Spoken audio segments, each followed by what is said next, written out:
Peggy 18.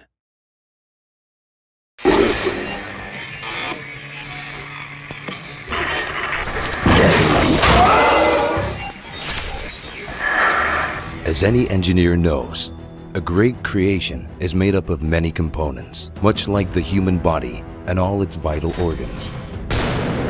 The Dead Space series relies on many elements to make Isaac Clarke's journey a compelling one.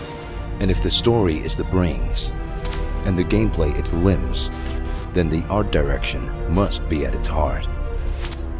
Lighting in Dead Space is almost a character in itself, alive and always reacting to Isaac's presence. Lights can direct player focus to specific objects or locations, give some small comfort in the dark, offer tactical assistance, or even provide tension through their utter unreliability. The lighting is always changing, either fading, flashing, or changing color, creating an air of instability and tension. To match the shattered scenery of Ishimura and the sprawl, most lights seem dingy, yellowed, and decayed. Rather than the bright reds and blues we've come to expect from sci-fi stories, Isaac's path is lit with aged yellows and whites, as though these space stations have been lost in time. The technology used by Isaac and the other characters also seems old and broken down, as if it could short-circuit at any moment. Since the last time Isaac spoke with Nicole was through a grainy static-filled log shown at the start of Dead Space 2, video static and interference also play an important role in the marker's distorted vision of her. Much of the technology in Dead Space 3 takes this feeling of brokenness a step further, as a lot of it is from an expedition lost 200 years prior to the events of the series.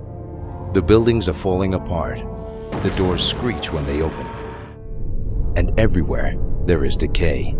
Each of the locations of Dead Space, the USG Ishimura, the Sprawl, and now Tau Volantis, have their own unique design. Gothic-style architecture is prominent. Buildings feature protruding ribs, long wandering corridors, and vast underbellies, mimicking human body structure in their appearance. But the true terror of Dead Space lies with the necromorphs. These hideous, twisted visions of humanity exist only to kill, and yet the tiniest glimmer of the people they once were still exists in their clothes and corrupted faces. Their bodies have been bent, broken, and repurposed from dead flesh to slash, gut, and gore.